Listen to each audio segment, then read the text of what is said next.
Kuala Lumpur, away from the world. Con el corazón en Fuentes de Ebro y la vida diaria en Zaragoza, una oportunidad laboral fue el tren que cambió el paisaje aragonés de Javier. Ahora él y su mujer contemplan el paisaje de altura de los edificios de la capital de Malasia. Mira qué a gusto. Hola Javi. Hola Laura. ¿Qué tal? Muy bien, aquí estoy contemplando el skyline de Kuala Lumpur. Qué pasada de sitios. Brutal. Sí, la verdad que está todo lleno de edificios altos y de azoteas y la verdad que os he traído la que mejores vistas tiene. ¡Qué vértigo! Brutal. Madre mía. Es un piso 36. Se ve súper pequeña la gente. Sí. Porque aquí en Kuala Lumpur, ¿cuántos habitantes hay? A ver, Kuala Lumpur es muy extenso. En sí la ciudad tiene menos de 2 millones de habitantes, pero el valle del río Klang, que es el gran Kuala Lumpur, son casi 8 millones. Y estas son las famosas Torres Petronas, ¿no? Así es, el icono de la ciudad y del país. Si no me equivoco, han sido durante varios años las torres más altas del mundo y actualmente son las torres idénticas más altas del mundo. Si las miras desde arriba, tienen forma de cuadrado entrelazado, que es la Cruz de Salomón. Malasia es un país musulmán, Claro. con lo cual el primer ministro de la época decidió que esto tenía que ser el símbolo de Malasia y haciendo referencia a ese arte islámico. Y ese otro edificio es el edificio de la televisión, ¿no? Ese es el edificio de la tele, sí, la Torre Kiel, que se llama. Oye, pero se está tirando gente para Sí, se está ¿no? tirando gente, sí. Hacen todos los años competición de salto base, yo es la primera vez que la veo, la verdad. There's nothing to tell.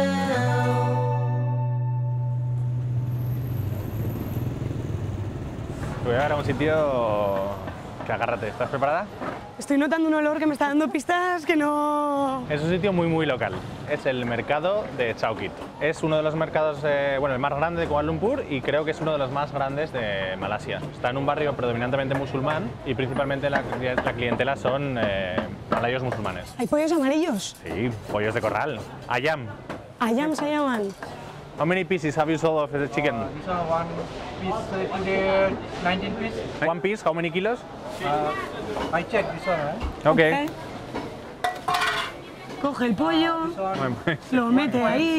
2,80 todo el pollo. ¿Sabes qué les gusta mucho comer del pollo? No. Las patas. Y hacen sopa de pata de pollo y todo. Madre mía, el olor es... Sí, solo hace falta ver el suelo. Está todo lleno de agua. Es brutal. Lo típico que entran con las motos. Hablando por teléfono con la moto por un mercado. Yo tengo experiencia porque mi madre es carnicera, tiene una carnicería en Fuentes. Si viniera aquí se echaría las manos a la cabeza. De hecho, cuando vinieron a vernos, no lo trajimos aquí. Yo creo que no hay nada de cerdo, todo es ternera. Si os fijáis, las patas de vaca, ahí hay cabezas más adelante, ahora las veremos, con cuernos y todo. Aquí hay dos tipos de mercado. O sea, tienes la parte que estamos viendo del pescado, la carne y demás, que se puede considerar wet market, que es todo aquello que mancha y demás. Y luego tenemos la parte de dry market, que es la parte de las verduras en las que se venden otro tipo de cosas. Veo que tocan todo con la mano descalza, sin guante... Excuse me, can I ask you, why is this water here? Was there before or after? Before, Before. Oh my God. Ya ves, Okay. ¿Tú no echas de menos el sabor de tu casa? Bueno, al final aquí puedes encontrar de todo. He hecho de menos los tuppers que me da mi abuela cuando cocina para 18 y le sobra para 10 y los reparte. Y luego he hecho de menos también la longaniza de Fuentes, que aquí eso no se puede encontrar. La de tu madre. Sí. Bueno, y las borrajas tampoco, pero no es una cosa que me encanten. A mi mujer sí. Porque lo demás tienes de todo. Bienvenidos al Choque Market.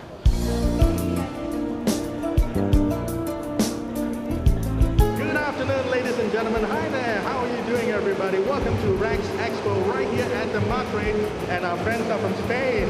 Hi. Eu vou lá na Malásia te ver. Hi. Morning. How are you? Hi, Victoria. How are you? How the fair is going? Bueno, ella es la jefa de marketing de Malasia, de Dunlopillo Malasia. Yo trabajo para Dunlopillo, que en realidad es la marca Picoline en Asia, y el 60% de la cuota de mercado en Malasia de colchones se vende a través de ferias. ¿Y exactamente tú en tu trabajo qué haces? Pues mira, yo tengo uno de los trabajos más afortunados del mundo, el que todo el mundo querría tener, porque soy testador de colchones. No, que es broma. Yo trabajo de responsable financiero. Soy responsable de todos los departamentos financieros de todas las empresas del grupo Dunlopillo en Asia. ¿Las condiciones laborales aquí? El sueldo medio, digamos general, sin ir al sector, etcétera, son unos 5.000 ringgits, que vienen a ser en euros 1.200. Ese es el sueldo más común y hay mucha diferencia entre los sueldos más altos con los sueldos más bajos, que en España no es tan grave. Victoria, what do you think about the unemployment rate? It's about like 3.5%. Oh, that's good. Sí, se ha mantenido estable en los últimos 20 años. Es bueno para la población, pero es un hándicap para las empresas porque hay mucha rotación de trabajadores. I even learned Spanish. Can you give us a Spanish word? Hola, Aragón. Very good.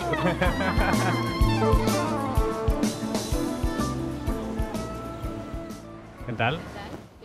¿Qué tal el día? Bien, ¿tú? Muy bien. Bueno, ella es María, mi mujer. Aragonesa también, ¿verdad? Aragonesa de Zaragoza. De Zaragoza, del centro. ¿Y echas de menos a tu familia?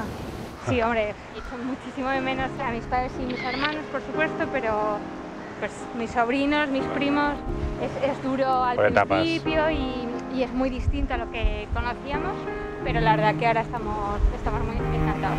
Y como pareja también es una experiencia muy importante. Oye, ahora que veo esta señal, ¿aquí no puede besarse uno en público en la ciudad? Bueno, tampoco es para tanto, ¿eh? Sí. No sé, habría que definirlo de comportamiento indecente. Es verdad que nosotros nunca hemos tenido ningún problema y vas por la calle y nadie te dice nada. También depende de qué zonas, igual no es lo mismo Kuala Lumpur que otras zonas de Malasia. Oye, por ejemplo, con el tema de la homosexualidad siendo un país tan islámico. La homosexualidad está prohibida, creo que está penada con 20 años de cárcel y obviamente si eres un musulmán están sometidos a la ley Sharia. E incluso también, si no me equivoco, hay algún castigo corporal. Sí. Entonces, bueno, pues es un tema... El látigo. Pero en general la vida aquí es tranquila, segura. Sí, sí, es muy seguro. Sí, yo no he tenido, desde el punto de vista, digamos, como mujer, no he tenido nunca ningún problema. No es un país especialmente extremista en Kuala Lumpur. Estamos ahora mismo en el antiguo campo de cricket del Royal Selangor Club y actualmente es la Plaza Merdeka. Que es donde se declaró la independencia del Imperio Británico, entonces se bajó la bandera del Imperio Británico y se alzó la bandera de la Federación Malaya el 31 de agosto del 57. Y entonces esta plaza es un poco lo que queda, ¿no? Los vestigios de ese pasado colonial. Es el simbolismo, porque el Royal Selangor Club antiguamente era la sede del gobierno inglés en Malasia. Este edificio actualmente es un club solo para hombres. ¿Cómo está organizado ahora políticamente el país? Bueno, Malasia es una monarquía parlamentaria en un estado federal, pero sí que es cierto que desde que se independizó en el 57 hasta las elecciones de este año que fueron en mayo, ha estado en el poder el mismo partido político. Malasia tiene el presidente más viejo del mundo y lo tenemos aquí, a Tun Dr. Mahathir bin Mohamad, que es un dato curioso, tiene 93 años actualmente y fue primer ministro en el partido anterior desde el año 80 y algo hasta el 2003 y este año ha liderado la oposición con 93 años. O sea, que se ha cambiado de bando. Así es. Sí, así es. Por un caso de corrupción en Malasia con el anterior primer ministro. ¿Cómo puede ser que una persona tan mayor pueda gobernar? Eso digo yo. No se sabe. No, pero se conserva muy bien, ¿eh? Tú lo ves y no parece que tenga 93 años. Find your light, don't hide from what you are. Ha caído la noche en Kuala Lumpur. Sí, ya nos hemos cambiado, nos hemos puesto guapos y bueno, ya veis.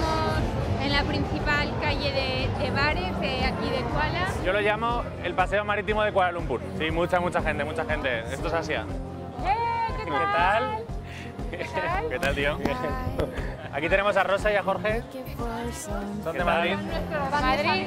¿Les gustaría ser de Zaragoza, pero son de Madrid? Tus amigos, son la familia. Aquí tu familia son tus amigos. ¿Vosotros cuánto lleváis aquí, chicos? Pues casi 4 años. Llegamos en 2015. Hasta nuestra hija nació aquí. Oye, chicos, ¿y esta calle por qué es tan especial? A ver. Muchísima gente aquí le encanta comer rápido, no ir a un restaurante, comer comidas de diferentes sitios. Puedes encontrar lo que quieras, hay un ambiente brutal, de todos los tipos de razas, de colores, de idiomas. Es el sitio turístico por excelencia de la calle de compras de Kuala Lumpur. Puyao. Sí, sí. Puyao. ¿Qué significa Puyao? No quiero en mandarín. Es espectacular porque pasan por aquí los coches con esta calle que está llena de gente. Aquí no hay reglas, cada uno hace lo que le da la gana. Pero no debería ser normal. Esto es Kuala Lumpur en estado puro, ¿no? Sí, pero desde luego. Estado puro. Aquí lo mismo te comes un dumpling que te atropellan un pie. Entonces, otra de las cosas típicas que hay aquí son los dim sums, que son una típica comida china, que podéis ver aquí que hay de un montón de cosas, hay de cerdo, de verduras, son como de colores porque como tiñen la envoltura. Bonita. ¿Cómo se dice en chino gracias? Sí. Pues nada, oye. Qué agradables son. Que son muy simpáticos y amables. Oye, chin chin.